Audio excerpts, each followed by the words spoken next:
முதல் knock out 108 தொகுதிகள் ஜெயிச்சு இவர்களுக்கு 2 பேரும் சேர்ந்தாலே 106 தான். 2வது நாக் அவுட்டு கூட்டணி கட்சிகளெல்லாம் அங்கே போயிடுச்சு. அதோட சாஞ்சிட்டார். அதுல இவர் மட்டும் உட்காந்துட்டு வாழ்க்கையே வேஷம்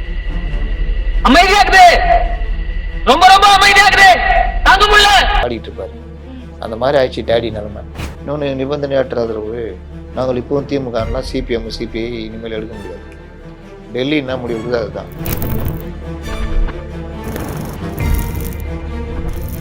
பிரபாகரன் மட்டும் ஜெயிச்சிருந்தா வச்சுக்கிங்க, நடக்கிற கதையே வேற. முதல்ல அவங்க தான் தம்பி அண்ணன் நேரத்தா கனவுல வந்தாப்புல.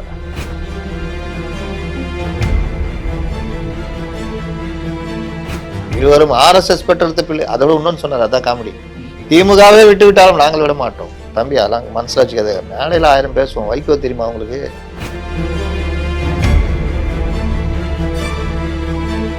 இதுக்கெல்லாம் பார்லிமெண்ட் எலெக்ஷன்லாம் 40க்கு 40 தான். அது ஏடிஎம்கே இருக்கட்டும் டிஎம்கே இருக்கட்டும், வாரம் போயிட வேண்டியதான். உங்கள் ஆரோக்கியத்தின் ஊற்று நண்பன் ஹெல்தி ஸ்வீட் ஃப்ளோர் உடனே ஆர்டர் செய்யுங்கள். 4ஆம் நேயர்கள் அனைவருக்கும் வணக்கம். இன்று நம் நிகழ்ச்சியின் சிறப்பு விருந்தினர் ஊடகவியலாளர் முத்தலிஃப் அவர்கள் இணைந்துள்ளார். வணக்கம் சார். வணக்கம். திமுக எந்த அளவுக்கு எஃபோர்ட் போட்டாங்க எலெக்ஷன்ல? இந்த தடவை நாங்க தான் வெல்வோம்ன்ற மாதிரி உறுதியா இருந்தாங்க. ஆனா தோல்வியை கண்டு திமுக மட்டும் உறுதியா இல்லை. திமுக ஆதரவாளர் பத்திரிகையாளர்கள், அரசியல் விமர்சகர்கள், அவர்கள் இவர்கள் யாரோ எல்லாருமே. ஆனா அதுக்கு ஆப்போசிட்டா அப்படியே ரிசல்ட் வந்திருக்கு. இப்ப திமுகவோட நிலைப்பாடு என்ன? அடுத்த கட்டமா என்ன பண்ண போறாங்க? காகிதத்தில் கப்பல் செய்து ஒரு பாட்டு வந்துருமா, கடல் நடுவே ஓட விட்டேன், மணல் மீது வீடு கட்டி மழை நீரில் நனைய விட்டேன்னு வரும். மணல்ல வீடு கட்டி மழை நீரில் நனைய விட்டேன் என்ன ஆகும்? காகிதத்தில் கப்பல் செஞ்சு கடலில் விட்டா என்ன ஆகும்? ஒரு அலையில் காணப்படும். அந்த மாதிரி ஆகிப்போச்சு. ஒரு அலையில் காண போயிட்டாங்க. அதாவது இந்த இதில் நாக் அவுட் ஒன்று விழும், கொஞ்சம் தடுமாறுவோம். 2வது இந்த சைடு ஒரு நாக் அவுட் விழும், போத்துன்னு சாஞ்சிடும். அதோட அவ்வளோதான். அந்த மாதிரி முதல் நாக் அவுட்டு 108 தொகுதிகள் ஜெயிச்சு இவர்களுக்கு 2 பேரும் சேர்ந்தாலே 106 தான். திமுக அதிமுக அவருக்கு 108. இது முதல் நாக் அவுட்டு. 2வது நாக் அவுட்டு கூட்டணி கட்சிகளெல்லாம் அங்கே போயிடுச்சு. அதோட சாஞ்சிட்டார். அதனால் திமுகவுடைய நிலைமை மிக மிக மிக மிக பரிதாபமாக இருக்குது. அதிமுக கூட பிரச்சனை இல்லை, பாஜக கூட்டணி அந்த என்டிஏ கூட்டணி அப்படியே இருக்குது. இப்போ இவங்க அடிச்சிட்டவங்களாம் இந்த அமைச்சர் பதவி இந்த பிரச்சனைலாம் வந்தோன்னா மறுபடியும் என்ன இருந்தாலும் நம்ம அண்ணன் தான்றா, அவரை போய் திட்டிட்டீங்க அண்ணன் நாகராஜ் அண்ணன் அது சின்ராஜ் அண்ணா நடுவில் கொஞ்சம் பக்கத்து காரணத்தில் பேசுவாப்பில்லையா விஜய் சேதுபதி அண்ணன் என்னண்ணே எப்படின்னா இருக்கீங்கன்னு அவன் யோசிச்சு பார்ப்பான், தூக்கி போட்டு மிதிக்கிறதெல்லாம். அந்த மாதிரி எல்லாத்தையும் மறந்துட்டு மறுபடியும் பேச்சுவார்த்தையில் போய்கிட்டு இருக்கிறாங்க. ஆனால் இங்கே என்ன ஆயிடுச்சுன்னா, இந்த ஆட்சி அமையணுன்றதுக்கு வாய்ப்பாக மக்கள் 108 மட்டும் கொடுத்துட்டாங்க. மீதி அங்கேருந்து எடுத்துக்கோ அப்படின்ட்டாங்க. மக்களுடைய தீர்ப்பு எப்படி இது பாருங்க. ஒரு கல்லில் 3-4 மாங்காய், ஒரு கல்லில் ஒரு மாங்காய் அடிச்சா 120க்கு மேலே கொடுத்து இவர் மட்டும் ஆட்சி ஆரம்பிச்சுட்டு போயிருப்பார். இங்கே ஸ்ட்ராங்காக அப்படியே இருந்திருப்பாங்க. இவங்களும் இந்த பிரிவுலாம் வந்திருக்காது, ஏதோ முனைங்கன்னா அப்படியே இருந்திருப்பாங்க. ஆனால் ஒரு கல்லில் 3 மாங்காய் அடிச்சாங்க பாருங்கள், 108 கொடுத்தாங்க. அப்போ மீதியை எங்கேயாவது எடுத்துக்கோ. இவர் அங்கே போய் கை வச்சார். காங்கிரஸ் முதல்ல உள்ளே வந்துடுச்சு, அதுக்கப்புறம் மற்றவங்க மேலே கை வச்சார். இன்றைக்கி திமுக கூடாரமே காலி, டேடி மட்டும் தனிமையில் இருக்கார். ஆனால் நிபந்தனையற்ற ஆதரவுன்னு சொல்லி தான் போனாங்க விசிக இடதுசாரி கட்சிகள் எல்லாருமே. ஆனால் இப்போ அமைச்சரவையிலையும் பங்கு பெற்று அமைச்சராக ஆகியிருக்காங்க. இனிமேல் சிபிஐ மட்டும்தான் நாங்கள் எங்கள் ஆதரவு தரோம், ஆனால் எங்களுக்கு பதவிலாம் வேணாம்னு சொல்லியிருக்காங்க. இவங்க சொல்ல டெல்லி எடுத்த முடிவு. இவங்களுக்குலாம் ஆசை இருக்கும், டெல்லி எடுத்த முடிவு. இன்னொன்று நிபந்தனையற்ற ஆதரவு. நாங்கள் இப்போவும் திமுகலாம் சிபிஎம் சிபிஐ இனிமேல் எடுக்க முடியாது. டெல்லி என்ன முடிவு அதுதான். டெல்லியில் அவங்க ஸ்ட்ராங்காக இருக்காங்க, காங்கிரஸ் இவங்கெல்லாம். இங்கே இந்த கவர்மெண்ட்டை கொண்டு போகணுன்னு ஒன்று. இவர்கள் மந்திரி சபைக்குள்ளே வந்துட்டாங்க. காங்கிரஸ், விசிக, ஐயுஎம்எல் இவங்க எல்லாருமே மந்திரி சபைக்குள்ளே வந்ததுனால இனி இவர்கள் இந்த அரசு தாவேக்க அரசு, தமிழக அரசில் இவங்களும் அங்கம். இனி நான் திமுக கூட்டணியில் இருக்கிறேன்லாம் சொல்ல முடியாது. எல்லாரும் வெளியேறிவிட்டார்கள். 6லேருந்து 60 வரை படம் பார்த்தீங்களா? சீரியல் வேணால் பார்த்துருப்பீங்க. 6லேருந்து 60 வரை படத்தில் ரஜினிகாந்த் இருப்பார். நல்லா வேலைலாம் செஞ்சுக்கிட்டு 2 தம்பிங்களை படிக்க வைப்பார். தங்கச்சியை கல்யாணம் கட்டி கொடுத்து ட்ரை பண்ணுவார். நடுவில் கண்மணியே காதல் என்பதுன்னு ஒரு பாட்டு லவ் வேறு பாடுவார். அந்த பொண்ணு நல்ல மாப்பிள்ளை கட்சின்னு விட்டு போயிடும். அப்புறம் இவர் அப்படி இப்படி இது பண்ணுவார், வேலையும் கொஞ்சம் குறைஞ்சிரும். அப்புறம் தங்கச்சியை கல்யாணம் பண்ணி வைக்கிறதுக்காக இன்னொரு படாப்பட் ஜெயலட்சுமியை கட்டிக்குவார். அதுக்காக கடன் வேறு வாங்கிடுவார். தங்கச்சியும் நல்ல இடத்துல அது லவ் பண்ணியிருக்கோம், பெரிய பணக்காரன் கோடீஸ்வரன், அது கட்டிட்டு அது போயினே இருக்கும். இங்கே தம்பி பெரிய தம்பி நல்லா படிச்சுட்டு அவரும் போயிடுவார். லாஸ்ட்டு தம்பி இப்படியே இருப்பான். இதில் வந்து பெரிய தம்பி காங்கிரஸ் நல்லா படிச்சுட்டு போயிடுவான். தங்கச்சி விடுதலை சிறுத்தைகள் அதுவும் போயிடும். கடைசியில் யார் சின்ன தம்பி அப்படியே வருவான். யார் IUML அண்ணா நான் கிளம்புறேண்ணே அப்படின்னு. நீயும் போறியா, சரி போ. அதில் இவர் மட்டும் உட்காந்துட்டு வாழ்க்கையே வேஷம்னு பாடிட்டு இருப்பார். அந்த மாதிரி ஆயிடுச்சு டேடி நிலைமை. வாழ்க்கையே வேஷம்னு பாடினுங்கிறாரு. இதில் பாசம் என்ன நேசம் என்ன காலத்தின் கோலம் அப்படின்னு பாடினுங்கிறாரு. ஆனா எப்படி சார் ஒரு 10 வருஷம் கிட்ட ஒன்னா பயணித்தோம், இப்போ வந்து திடீர்னு எல்லாருமே விட்டுட்டு போயிட்டாங்க. இப்ப திமுக தனியா இருக்கு. குளத்திலே தண்ணி இல்லை, கொக்கும் இல்லை, மீனும் இல்லை, பெட்டியிலே பணம் இல்லை, எந்த பிள்ளையும் சொந்தம் இல்லை. அதனால இங்கதான் என்ன இருக்கு, இங்க அண்ணன் இப்போ இந்த பொண்ணு மறு வீட்டுக்கு போவோம் பார்த்துருக்கீங்களா? தெரிஞ்சதெல்லாம் பார்த்துருப்பீங்க, தெரிஞ்சவங்க சொந்தக்காரங்களாம் போகும்போது எப்படி அழுவோம். ஐயோ என்னமோ இவங்களை கொண்டு போய் கடலில் தள்ளுற மாதிரியும். இந்த கல்யாணம் பக்கத்துக்கு தான் போவோம். ஐயோ அப்பா இவர் வேறு அழுவார் அந்த டைமில். ஐயோ அம்மா, ஐயோ தங்கச்சி. காருக்காரன் பாவம் ரெடியாக காத்துன்னு இருப்பான், எப்படா சனி நீ ஏறும். இவ்வளோ நேரம் தனியாக அழுதுட்டு வர வேண்டியதானே. இங்கே வந்து ஏறுற டைமில் வந்து தனியாக வேறு அழுதுன்னு இருக்குதுங்க. அப்புறம் ஏறி போனோன்னா 2 நாள் கழிச்சு வீட்டுக்கு வரோம்.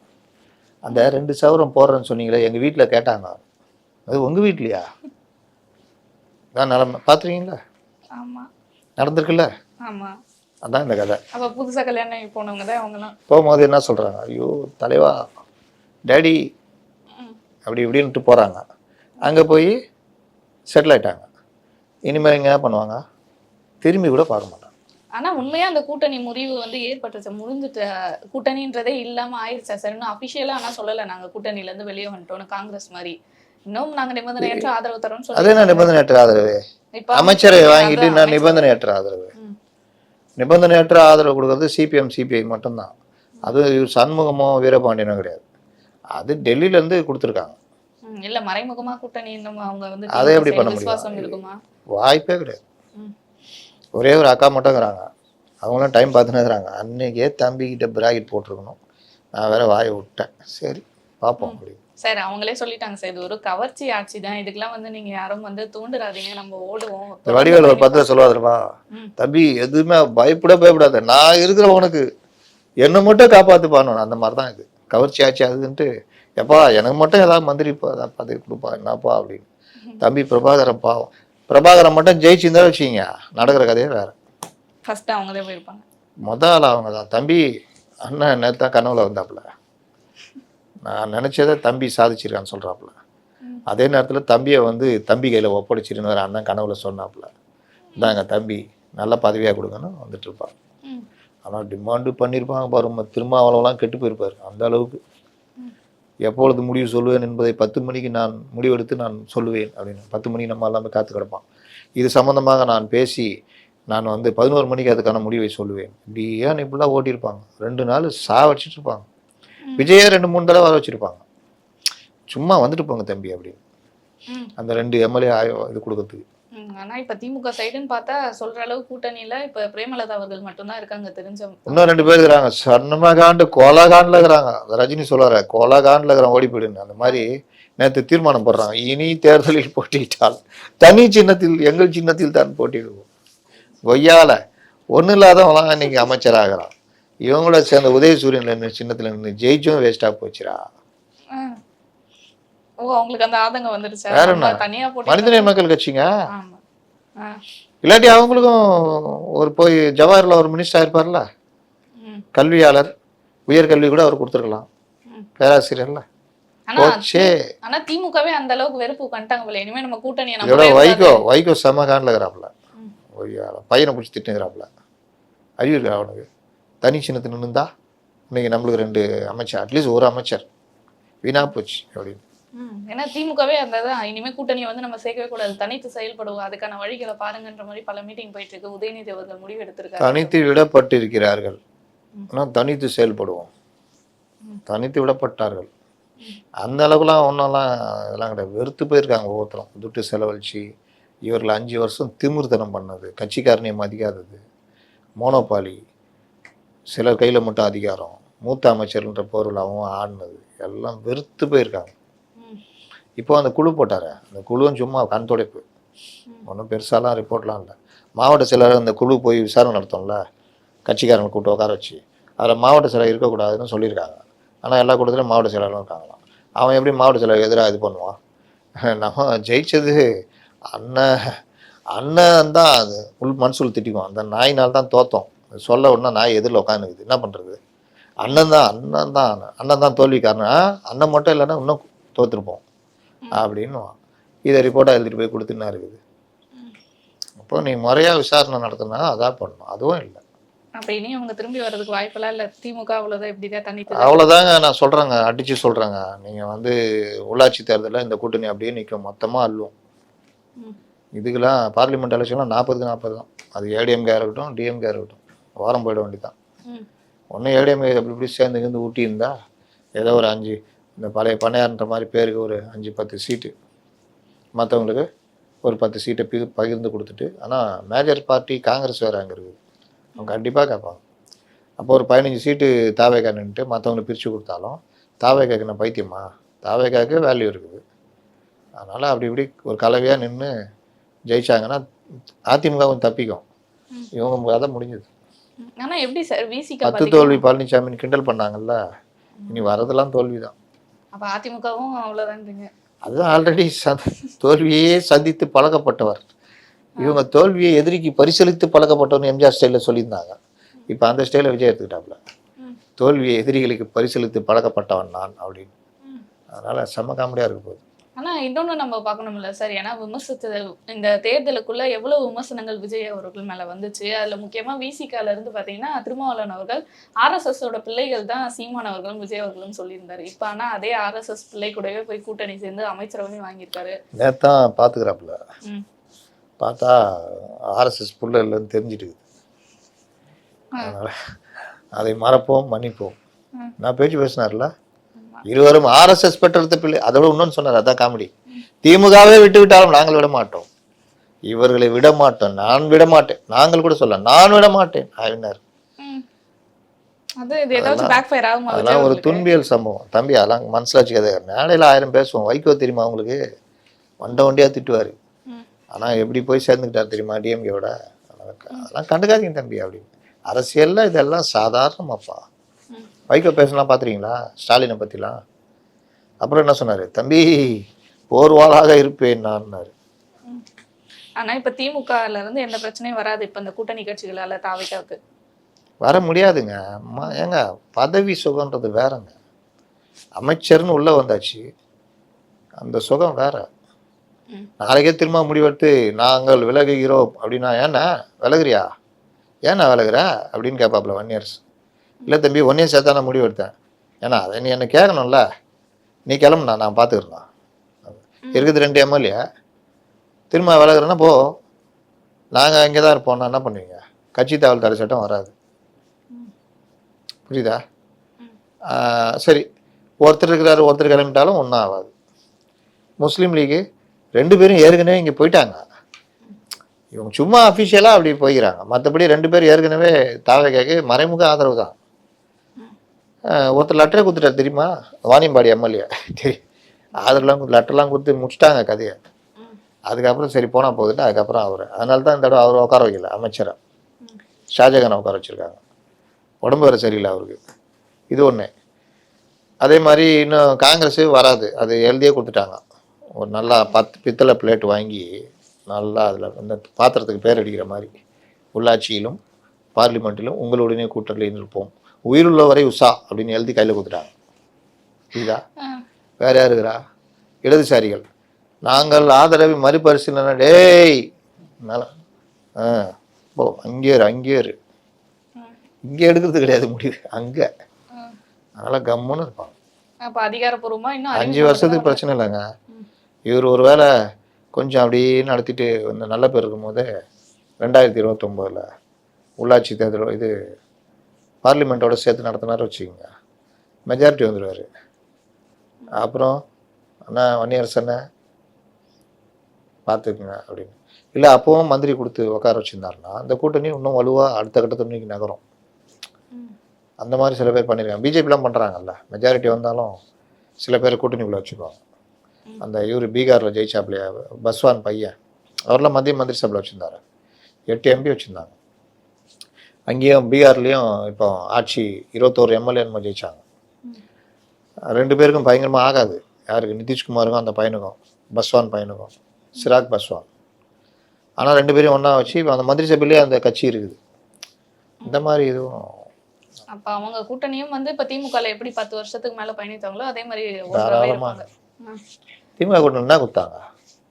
இங்கே அமைச்சரே கொடுத்துக்கிறாங்களே, ம். அதனால் என்ன பிரச்சனை? ம். ஆனா சூப்பராக இருக்கும். இப்ப நம்ம திமுக பார்த்தோம் இந்த நிலையில தான் இருக்காங்க. அதிமுக இன்னொன்னு நாம் தமிழர் கட்சின்னு ஒண்ணு இருந்தது. அது அவங்க 2 பேரும் என்ன நிலைப்பாடுல இருக்காங்க? அடுத்து எப்படி கட்சியை மீட் எடுத்துட்டு வர ஏங்க போறாங்க? தேர்தல் வெற்றி தோல்விலாம் வந்து நீங்கள் நாம் தமிழர் கட்சி என்று ஒன்று இருந்தது அப்படிலாம் சொல்ல முடியாது. அந்த கட்சிக்கு 234 தொகுதிகளும் கிளைகள் இருக்குது, வலுவான கட்டமைப்பு இருக்குது, அதற்கு ஒரு வலுவான தலைவர் இருக்கார், தொண்டர்கள் இருக்காங்க, நல்ல அரசியல் பேசுகிறவங்க இருக்காங்க. அவங்களுக்கு தேர்தல் தோல்வி பற்றி அவங்க இந்த மாதிரிலாம் செதறல இருக்காங்க. தேர்தல் தோல்விக்கு அப்புறம் யாராவது சீமான் இந்த இந்த ஏடிஎம்களை வெடித்த மாதிரி 47 எம்எல்ஏ இருந்தும் வெடிக்குது இல்லை, அந்த மாதிரிலாம் வெடிக்கலையே. அதனால் அவர்கள் நிலைப்பாட்டில் எனக்கு மாறுபட்ட கருத்து என்னென்னா, 8% வச்சுருந்தீங்க, ஏடிஎம் கூட ஒரு கூட்டணிக்கு போயிருந்தா கூட ஓரளவுக்கு நல்லா இருந்திருக்கும். இல்லையா, தாவேக்கா விரும்பி வந்தாப்புல, உங்கள் கொள்கை வேறு அவங்க கொள்கை வேறு, ஒரு காமன் மினிமம் ப்ரோக்ராம் திமுக அரசை வீழ்த்த வேண்டும் அப்படின்னு நீங்கள் இறங்கியிருந்தீங்கன்னா இன்றைக்கி யாருமே தேவையில்லை. இன்றைக்கி துணை முதல்வர் சீமான், என்ன விஜய் இப்போ முதல்வர் நான் துணை முதல்வரானா சில நேரங்களில் சில விஷயங்கள் அப்படி தான் நடக்கும். அவருக்கு இருக்கிற மாசு ஃபேம் ஒன்று இருக்குல்ல, அதை ஏற்றுக்கணும்ல, யதார்த்தத்தை கேட்டுக்கணும்ல. ஒரு படம் எடுக்க போகிறீங்க, விஜய் வந்து 10 கோடி போடுறாரு, நீங்கள் 2 கோடி போடுறீங்கன்னா படம் நல்லா ஓடிச்சு, என்ன தம்பி 50-50 கொடுன்னா கொடுப்பாரா? அவர் 10 கோடி ஒரு 2 கோடினா அதுக்கேற்ற ஷேர் தான் பிரியும். ம். அந்த மாதிரி தான் ஆட்சியும். அதிலலாம் அவர்கள் காம்ப்ரமைஸ் பண்ணிக்கல. அதனால் அந்த கட்சி ஒன்றும் இல்லைன்னு நான் சொல்ல முடியாது. நாளைக்கே மறுபடியும் உயிர்ப்பித்தாலும் உயிர்ப்பித்தேலும் இந்த 3% குறைஞ்சி போச்சு, 4% குறைஞ்சிச்சு, இது நம்ம சொன்னது தான். ஏன்னா பெரிய அலை அடிக்கும் போது எல்லாருக்கும் அடி வாங்கும். திமுக என்னாச்சு, இந்த அரிசோனா, இந்த அமெரிக்காவில் சில மாநிலங்களில் இந்த சூறைக்காற்று அடிக்கும் போது கூரை அப்படி போகும் தெரியுமா, சீட்டு கட்டு மாதிரி, அந்த மாதிரி தானே போயிடுச்சு இப்போ அங்கே திமுக. அப்போ அதுவே பறக்கும் போது பக்கத்தில் சின்னதாக ஒரு பூத்து இருக்குது வச்சுங்க, அது மொத்தமாக பூத்தே தூக்கின்னு போயிடும். அந்த மாதிரி தான் அவங்கெல்லாம். அதனால் ஆடிக்காற்றில் அம்மியே பறக்கும் போதுன்னு ஒரு பழமொழி இருக்குது. அதனால் இதெல்லாம் வந்து தேர்தலில் இந்த மாதிரிலாம் வரும். 11 எம்எல்ஏ வரைக்கும் திமுக சுருங்கி போன வரலாறுலாம் உண்டு. லேட்டஸ்ட்டு வரலாறுனா 23 எம்எல்ஏவோட திமுக ஒன்றும் இல்லாமல் போச்சு 2011. அதுக்கப்புறம் மீண்டும் எழுந்து ஆட்சியை பிடிச்சாங்களா இல்லையா? கண்டிப்பா. அரசியலில் எது வேணால் நடக்கும். கண்டிப்பாக சார். என்ன மாற்றம் ஏற்படுதுன்றதை பொறுத்திருந்து பார்ப்போம். தொடர்ந்து பல நிகழ்வுகளை பற்றி பேசுவோம் சார். நன்றி.